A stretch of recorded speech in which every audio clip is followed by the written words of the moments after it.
In Chile, the official language is Spanish, like in most of Latin American countries, but we have our own Spanish accent, like in most of Latin American countries. You can identify a Chilean person because you can barely understand their Spanish in an informal setting. We speak fast and we drop a lot of sounds, among several other linguistic crimes.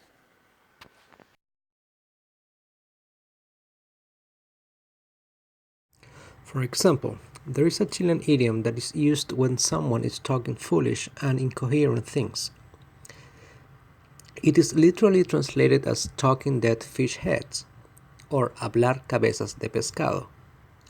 However, even when you can find it in Chilean media written like this, we will never pronounce it that way.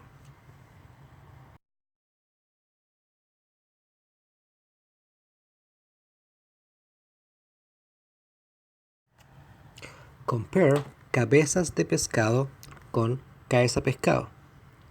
In here, we dropped the B and the S in cabezas, the D in de, and the S and D in pescado.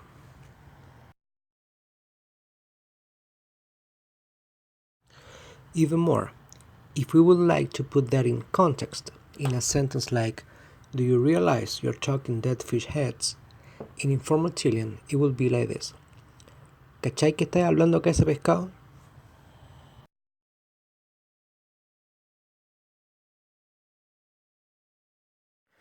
Even when my reading and writing skills in my native language were above average, my oral skills were somewhat behind as I suffered from mild stuttering when I was in elementary and middle school.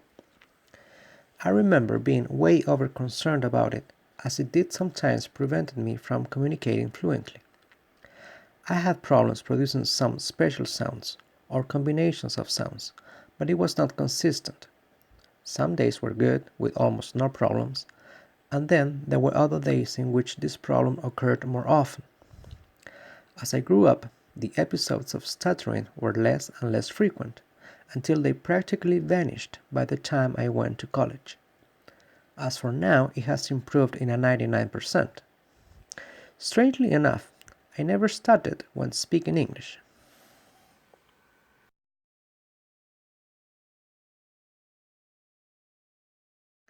My first approach to English was through music, specifically rock music. I could spend hours in front of the radio listening to artists like Queen, ELO, The Beatles, Billy Joel, Nirvana, Stone Temple Pilots, and many others.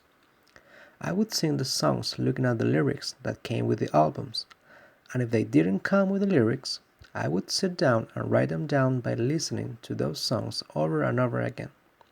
This exercise helped me a lot in later years, as I was able to build a pretty solid vocabulary before entering college.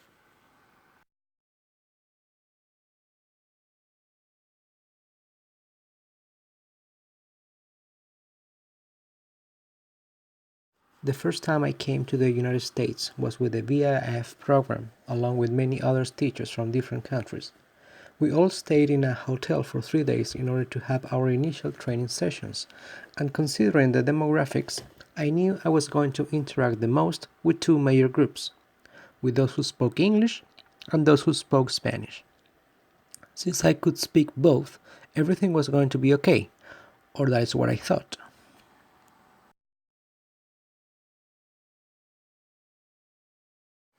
I soon learned that the word accent was way underrated in my vocabulary.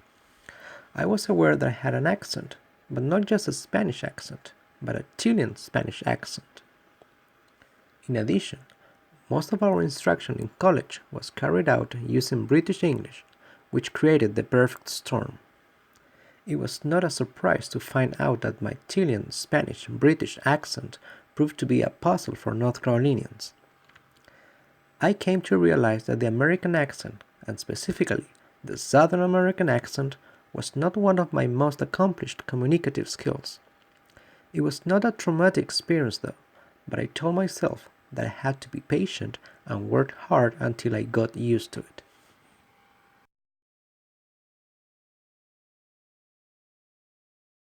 Of course, I saw this as a negative and frustrating experience at first, but then It helped me relate to the kids I was going to teach later, and made me aware of the fact that we as teachers, we have to try to facilitate communication as much as we can, so frustration does not get in our way.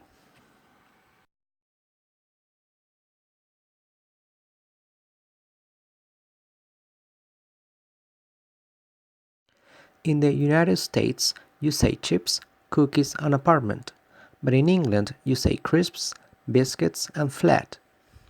Well, in Spanish, we have those differences too, but I didn't know there were so many. After all of this time here, I'm still learning new Spanish words, and it makes me think how difficult it must be for a non native speaker to understand all of this. For example, let's take a simple word like t shirt. In Spain and Colombia, they are called camiseta, franela in Venezuela, polo in Peru, remera in Argentina and Uruguay, polera in Chile, sudadera in Panama, and playera in Mexico. But be careful, because what they call playera, in Spain it is called zapatilla, but zapatilla in Chile means tennis shoes, and high heel shoes in Mexico.